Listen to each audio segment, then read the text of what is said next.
ইসলামের ইতিহাসে এমন একজন নারী ছিলেন যিনি ছিলেন আরবের সবচেয়ে ক্ষমতাধর ও প্রভাবশালী নারীদের একজন।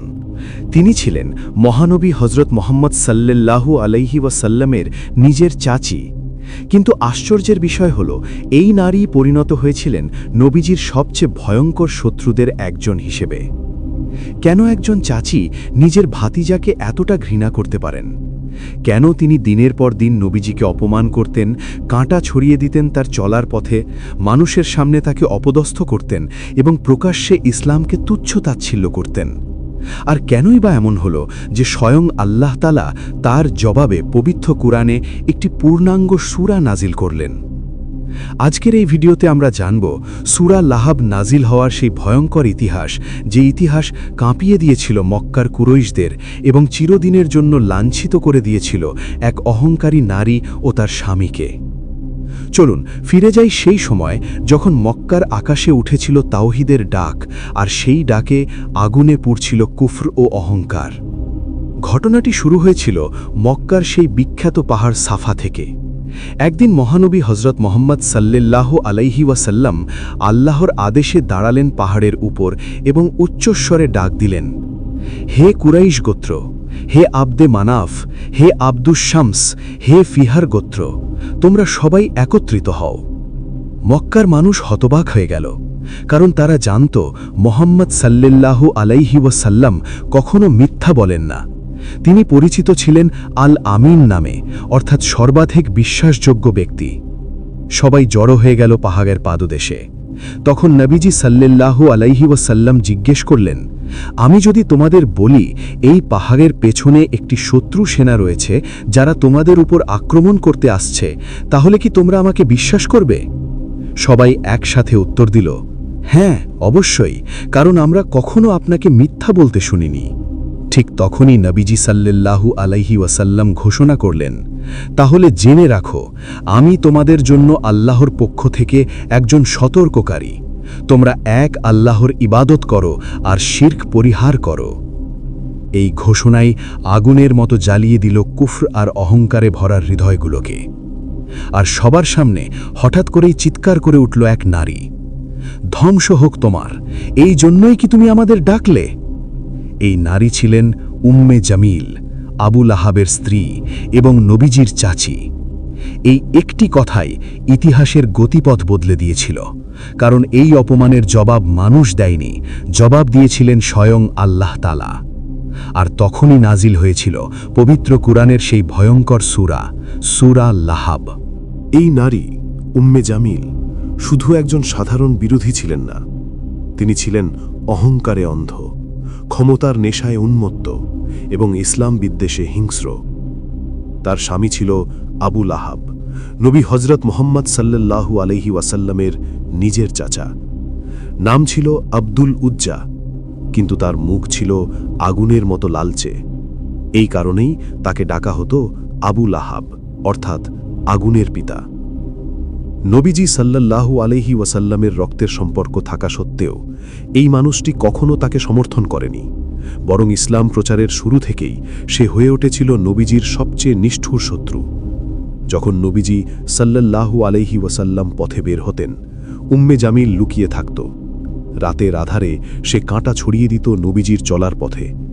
নবীজি সাল্লাল্লাহু আলাইহি ওয়াসাল্লাম যখন রক্তাক্ত পায়ে ঘরে ফিরতেন, কেউ কাঁদত না, শুধু আসমানের ফেরেশতারা সাক্ষী থাকত। শুধু তাই নয়, আবু লাহাব ও তার স্ত্রী মানুষের সামনে নবীজিকে বলতো মিথ্যাবাদী, জাদুকর, উন্মাদ। যখনই নবীজি সাল্লাল্লাহু আলাইহি ওয়াসাল্লাম কোনো মজলিসে দাঁড়িয়ে কোরআনের আয়াত তিলাওয়াত করতেন, আবু লাহাব চিৎকার করে বলতো, ওর কথা শুনো না, ও তোমাদের পরিবার ধ্বংস করে দেবে। সে তার প্রভাব, অর্থ আর ক্ষমতা ব্যবহার করে ইসলামের পথে একের পর এক বাধা সৃষ্টি করেছিল। এমনকি নবীজির দুই কন্যা রুকাইয়া ও উম্মে কুলসুমের বিয়ে ভেঙে দেওয়ার ষড়যন্ত্রেও আবু লাহাব সরাসরি জড়িত ছিল। কিন্তু আল্লাহ তাআলা সবকিছু দেখছিলেন। একটি একটি করে সব অপমান, সব নির্যাতন, সব অহংকার লিপিবদ্ধ হচ্ছিল আসমানে। আর তারপরই নাজিল হলো সেই আয়াত যা কোরআনের পাতায় লেখা আছে, কিন্তু যার আগুন আজও জ্বলছে। আল্লাহ তাআলা বললেন, তাব্বাত ইয়াদা আবি লাহাবি ওয়া তাব, অর্থাৎ ধ্বংস হোক আবুল আহাবের 2 হাত এবং সে নিজেও ধ্বংস হোক। এটি কোনো সাধারণ বদদোয়া ছিল না, এটি ছিল আল্লাহর পক্ষ থেকে এক চূড়ান্ত ঘোষণা। আল্লাহ বললেন, তার সম্পদ, তার সন্তান, তার ক্ষমতা কোনো কিছুই তাকে রক্ষা করতে পারবে না। আর তার স্ত্রী, যে নিজেকে মনে করত আরবের সবচেয়ে সম্মানিত নারী, তার জন্যেও আল্লাহ ঘোষণা করলেন ভয়ঙ্কর শাস্তি। তিনি হবেন হাম্মালাত আল হাতাব, অর্থাৎ জাহান্নামে আগুনের কাঠ বহনকারী নারী। যে নারী দুনিয়াতে নবীজির পথে কাঁটা ছড়িয়েছিল, সে আখেরাতে নিজের কাঁধে আগুন বয়ে বেড়াবে। এই ছিল সূরা লাহাব। মাত্র কয়েকটি আয়াত, কিন্তু এর প্রতিটি শব্দ বিদীর্ণ করে দেয় অহংকারের পাহাড়। সূরা লাহাব নাজিল হওয়ার পর মক্কার বাতাসই যেন বদলে গেল, কারণ এটি ছিল কুরআনের একমাত্র সূরা যেখানে জীবিত অবস্থায় একজন মানুষকে সরাসরি ধ্বংসপ্রাপ্ত বলে ঘোষণা করা হয়েছে। এই সূরা নাজিল হওয়ার পরও আবুল আহাব ইসলাম গ্রহণ করেনি, বরং তার অহংকার আরও বেড়ে গিয়েছিল। সে ভাবত মুহাম্মদ সাল্লাল্লাহু আলাইহি ওয়াসাল্লামের এই বার্তা একদিন থেমে যাবে, কিন্তু আল্লাহর পরিকল্পনা মানুষের হিসাবের চেয়েও অনেক বড়। একদিন মক্কায় ছড়িয়ে পড়ল খবর, বদরের ময়দানে কুরাইশদের ভয়াবহ পরাজয়। আবুল আহাব যুদ্ধ করতে যায়নি, কিন্তু সেই খবর শুনেই তার শরীর কাঁপতে শুরু করল। তারপরই শুরু হলো এক ভয়ঙ্কর রোগ। তার শরীরে দেখা দিল এক অজানা ঘৃণ্য ঘা, যাকে আরবরা ভয় পেত। এই রোগ এতটাই সংক্রামক ছিল যে নিজের সন্তানরাও তার কাছে যেতে ভয় পেত। ঘরের এক কোণে সে একা পড়ে রইল। কয়েকদিনের মধ্যেই আবুল আহাব মারা গেল, কিন্তু তার লাশ ছুঁতে কেউ সাহস করল না।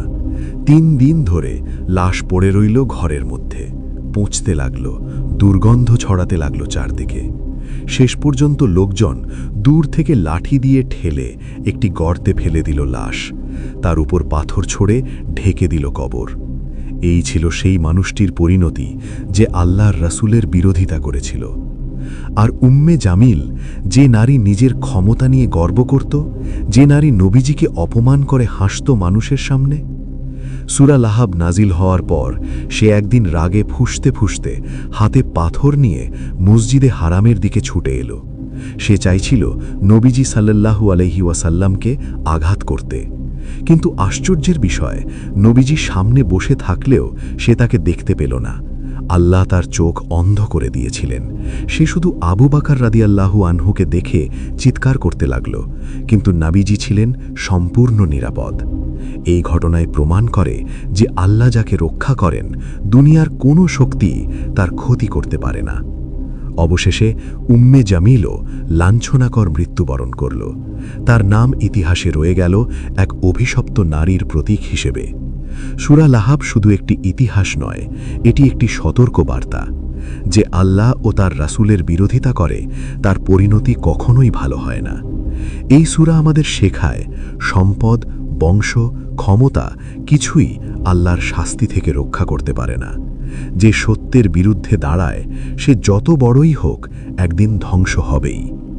আজ যখন আমরা সূরা লাহাব পড়ি, তখন শুধু একটি ইতিহাস পড়ি না, বরং আমরা দেখি আল্লাহর ন্যায় বিচারের এক জীবন্ত দলিল। আবুল আহাব ছিল নবীজির চাচা, উম্মে জামিল ছিল তার স্ত্রী। তাদের বংশ ছিল সম্মানিত, সম্পদ ছিল অঢেল, ক্ষমতা ছিল প্রশ্নাতীত, কিন্তু এসবের কোনোটাই তাদের রক্ষা করতে পারেনি, কারণ তারা দাঁড়িয়েছিল সত্যের বিরুদ্ধে। আল্লাহ তাআলা আমাদের জানিয়ে দিলেন, নবীজির আত্মীয় হওয়া নয়, বরং ঈমানই হল মুক্তির পথ। সূরা লাহাব আমাদের শেখায়, যে ব্যক্তি আল্লাহর রাসূলকে কষ্ট দেয়, সে নিজের হাতেই নিজের ধ্বংস ডেকে আনে। যে নারী দুনিয়াতে নবীজির পথে কাঁটা ছড়িয়েছিল, সে আখেরাতে বহন করবে আগুন। আর যে ব্যক্তি অহংকারে বলেছিল, আমার সম্পদ আমাকে বাঁচাবে, তার সম্পদই তাকে পরিত্যাগ করেছে। এই সূরা আমাদের জন্য একটি আয়না। আমরা কি সত্যের পক্ষে, নাকি অহংকার, হিংসা ও বিদ্বেষে নিজেদের অজান্তেই আবুল আহাবের পথে হাঁটছি? ইসলামের ইতিহাস সাক্ষী, সত্যকে দমন করা যায় না, সত্যকে অপমান করা যায় না, আর আল্লাহর রাসূলের বিরুদ্ধে কোনো ষড়যন্ত্রই সফল হয় না। আজও সূরা লাহাব তিলাওয়াত করা হয়, আর কিয়ামত পর্যন্ত এই সূরা পড়া হবে। আর এর প্রতিটি আয়াত ঘোষণা করবে যে আল্লাহর বিরুদ্ধে দাঁড়ায় সে ধ্বংস হয়েই যাবে। এই ছিল সূরা লাহাব নাজিল হওয়ার ভয়ঙ্কর ইতিহাস। যদি এই ভিডিওটি আপনাকে সত্য উপলব্ধি করিয়ে থাকে, তাহলে এটি অন্যদের কাছে পৌঁছে দিন, কারণ ইতিহাস শুধু জানার জন্য নয়, ইতিহাস থেকে শিক্ষা নেওয়ার জন্য। আল্লাহ আমাদের সবাইকে সত্যের পক্ষে থাকার তৌফিক দান করুন। আমিন।